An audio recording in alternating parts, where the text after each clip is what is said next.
दोस्तों, आर्यन खान केस में एनसीबी लगातार एक्शन पर एक्शन कर रही है और एनसीबी की पूरी कोशिश है कि आर्यन खान को फिर से जमानत ना मिल पाए और लंबे समय तक आर्यन जेल में ही रहे। अब हालांकि इस बीच एनसीबी ने जिस तरह प्रभाकर सेल को प्राइवेट पंच यानी कि प्राइवेट गवाह बनाया था, तो वही प्राइवेट गवाह पलट गया और उसने उल्टा एनसीबी पर ही आरोप लगा दिए कि करोड़ों की डीलिंग हो रही है।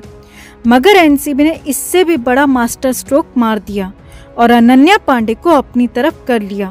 जी हाँ, आर्यन केस में ये सबसे बड़ी खबर है, सबसे बड़ा अपडेट बताने जा रहे हैं, क्योंकि अनन्या पांडे आर्यन खान के खिलाफ बोलने को तैयार हो गई है, सरकारी गवाह बनने को तैयार हो गई है। तो कैसे हुआ रातों रात ये चमत्कार, कैसे मजबूरी में मान गई अनन्या, सब कुछ बताते हैं आपको। आप भी वीडियो को लाइक और शेयर कर अपना प्यार और सपोर्ट दिखाएं और कमेंट में अपनी बात अपनी राय जरूर रखें। तो आर्यन खान जेल के अंदर हैं, लाख कोशिश के बाद भी जमानत मिल नहीं पा रही, क्योंकि एनसीबी के केस में जबरदस्त दम है। एनसीबी ने पुख्ता तरीके से केस को आगे बढ़ाया है, लेकिन इस बीच तब केस में अचानक ट्विस्ट आ गया जब इस केस में एक प्राइवेट गवाह रहे प्रभाकर सेल ने बड़े बड़े दावे कर दिए और एनसीबी पर आरोप लगा दिया। यहाँ तक कह दिया कि आर्यन को छोड़ने के लिए 18 करोड़ रुपए मांगे गए थे। यही नहीं, 8 करोड़ समीर वानखेड़े को देने का भी सनसनीखेज दावा कर दिया। इसके तुरंत बाद एनसीबी भी हरकत में आ गई। पहले तो सारे के सारे आरोपों को नकारा और खुद समीर वानखेड़े ने मुंबई पुलिस कमिश्नर को चिट्ठी भी लिख दी कि उन्हें फर्जी केस में फंसाया जा सकता है, उन्हें फर्जी मामले में गिरफ्तार ना किया जाए।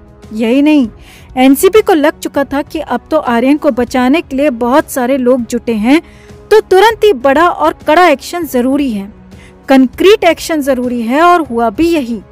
आर्यन खान केस में अनन्या पांडे से लगातार 2 दिन पूछताछ पहले हुई थी।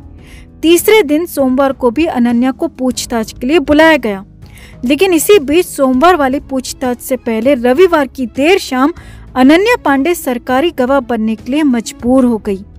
जी हाँ, ये बड़ी खबर आपको बताने जा रहे हैं। अनन्या पांडे सरकारी गवाह बनने को तैयार हो गई और मुंबई में एनसीबी के दफ्तर में 3 बैग में ढेर सारे सबूत एनसीबी को सौंप दिए गए।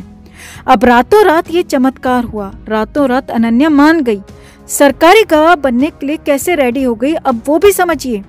तो जिस दिन से अनन्या से पूछताछ हो रही है, तो हमने भी आपको बताया था कि अनन्या पांडे इतना कुछ जानती है कि लगातार 3 दिन तक उससे पूछताछ हो सकती है, और हुआ भी यही। यही नहीं, सोमवार की पूछताछ के बाद तो अनन्या की ऑफिशियल अरेस्टिंग भी तय थी। अनन्या पांडे को गिरफ्तार किया जाना तय था और अनन्या पर भी वही चार्जेस लगते जो कि आर्यन खान पर लगे थे, और अनन्या को ये सब कुछ पहले ही बता दिया गया था। साथ ही साथ अनन्या पांडे को ये भी कहा गया कि अगर वो सब कुछ सच सच बताती है, सरकारी गवाह बनती है, तो फिर उसके साथ नरमी बरती जाएगी, उसे केस में ज्यादा दिक्कत नहीं होगी। जिसके बाद शनिवार और रविवार को अनन्या पांडे के घर पर इसे लेकर बातचीत हुई। अनन्या के परिवार वालों ने अपने दोस्तों करीबियों से इसे लेकर बात की, सलाह ली, और सभी का यही कहना था कि आर्यन तो लड़का है, जेल से बाहर निकलकर भी सब कुछ वापस हासिल कर लेगा, लेकिन अगर अनन्या पांडे जेल गई तो उसके साथ कुछ भी गलत हुआ तो वो संभल नहीं पाएगी, उसका फिल्मी करियर तो तबाह हो ही जाएगा, साथ ही साथ जिंदगी भी बर्बाद हो जाएगी। जिसके बाद फाइनली फैसला लिया गया कि अनन्या पांडे एनसीबी के सामने सब कुछ सच सच बता देगी, सब कुछ सच उगल देगी। और सच बताने का मतलब ही ये है कि अनन्या पांडे सरकारी गवाह बनने को तैयार हो गई, आर्यन खान के खिलाफ गवाही देने को तैयार हो गई। अब सोमवार की पूछताछ से ठीक पहले अनन्या की तरफ से एनसीबी को बताया गया कि वो सरकारी गवाही के लिए तैयार है। इसके साथ ही अनन्या ने एनसीबी ऑफिस में 3 बैग में वो सारा सामान, सारे सबूत भी दे दिए जिसकी एनसीबी को जरूरत होगी, जिसमें कई सारे पुराने फोन, लैपटॉप, साथ ही साथ कुछ अलग इलेक्ट्रॉनिक गैजेट भी शामिल हैं। यानी कुल मिलाकर आर्यन खान की सबसे करीबी दोस्त अनन्या ही अब उसकी पोल खोलने वाली है और खुलकर बोलने वाली है, और आर्यन का बचना अब लगभग नामुमकिन लग रहा है, क्योंकि रातों रात एनसीबी ने ऐसा चमत्कार करवा दिया, ऐसे अनन्या को अपनी तरफ मिला लिया कि सब लोग सख्ते में आ गए, सब कुछ अचानक बदल गया। तो आपका इस पूरे अपडेट पर क्या कहना है दोस्तों, कमेंट में आप भी अपनी बात अपनी राय जरूर रखें और समीर वानखेड़े का हौसला बढ़ाने के लिए वीडियो को लाइक और शेयर करना ना भूलें।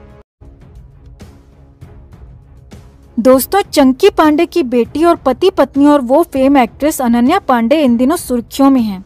इन दिनों वो एक ड्रग केस में नारकोटिक्स कंट्रोल ब्यूरो की पूछताछ के चलते चर्चा में बनी हुई हैं।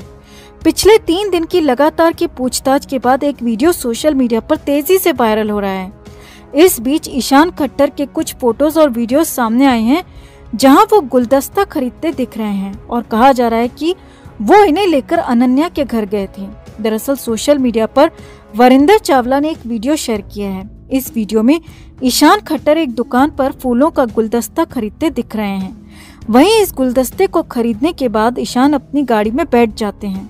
वहीं इसके बाद ईशान की गाड़ी अनन्या की बिल्डिंग की ओर जाती दिखती है। ऐसा बताया जा रहा है कि ईशान अनन्या से मिलने पहुंचे थे। ये वीडियो देखने के बाद कुछ लोगों ने इसे असली प्यार बताया। वहीं कुछ ऐसे भी हैं जो वीडियो देखने के बाद ईशान के मजे लेते दिखाई दे रहे हैं। एक यूजर ने लिखा, बोलने गया था मेरा नाम मत लेना प्लीज। एक यूजर ने लिखा, फूल देखकर यही बोला होगा, प्लीज मेरा नाम एनसीबी को मत बताना अनन्या। एक यूजर ने लिखा, अरे यार इसका तो करियर भी नहीं है, एनसीबी जो खत्म कर सके। आपको बता दें कि ईशान खट्टर और अनन्या पांडे फिल्म खाली पीली में एक साथ नजर आए थे।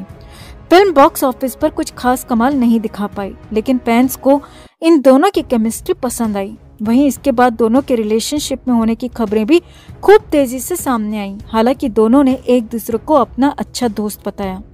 तो इस खबर पर आपका क्या कहना है दोस्तों? कमेंट में आप भी अपनी बात, अपनी राय जरूर रखें और वीडियो को लाइक और शेयर कर अपना प्यार और सपोर्ट भी जरूर दिखाएं। ऐसे ही कोई बॉलीवुड का बादशाह नहीं बन जाता, उसके लिए मेहनत लगती है, लोगों का आशीर्वाद लेना पड़ता है और सबसे बड़ी बात, सिर झुकाकर चलना पड़ता है। शाहरुख खान के बेटे आर्यन ड्रग्स केस में पिछले 19 दिनों से हिरासत में हैं, लेकिन इस मुश्किल वक्त में भी शाहरुख ने हिम्मत नहीं हारी है। कल जब एनसीबी के अधिकारी शाहरुख के घर मन्नत पहुंचे तो वहां कुछ ऐसा हुआ कि खुद अधिकारी भी हैरान रह गए। शाहरुख के घर में नौकरों की कोई कमी नहीं है। शाहरुख के घर एनसीबी के अधिकारी वीवी सिंह अपने कुछ ऑफिसर्स के साथ पहुंचे थे। उन्हें आर्यन से जुड़ा हुआ एक नोटिस देना था और कुछ पेपर वर्क भी करना था। जब शाहरुख को पता चला कि एनसीबी के कुछ अधिकारी आए हैं तो उन्होंने खुद उनका स्वागत किया। शाहरुख ने अधिकारियों को बिठाया और उनसे नाश्ते के लिए पूछा। अधिकारियों ने शाहरुख से कहा कि आर्यन के घर में जो भी इलेक्ट्रॉनिक डिवाइसेस हैं, जैसे कि लैपटॉप और मोबाइल वगैरह, वो आपको एनसीबी ऑफिस में जमा करानी होंगी। शाहरुख ने कहा कि वो जरूर जमा करवा देंगे। उसके बाद जब एनसीबी के अधिकारी जाने लगे तो शाहरुख ने उन सब की तारीफ की। शाहरुख ने कहा कि एनसीबी और उसके ऑफिसर्स बहुत अच्छा काम कर रहे हैं, लेकिन वो उम्मीद करते हैं कि जल्द ही उनके बेटे आर्यन भी जेल से रिहा हो जाएंगे। इन दिनों तो पूरा बॉलीवुड सिर्फ एनसीबी को कोसने पर लगा है। स्टार्स यही कह रहे हैं कि एनसीबी आर्यन के साथ बुरा बर्ताव कर रही है। वहीं दूसरी तरफ जिनका बेटा खुद जेल में है, उन्हीं शाहरुख खान ने एनसीबी के काम की तारीफ की है। शाहरुख का ये व्यवहार ही उन्हें दूसरों से अलग बना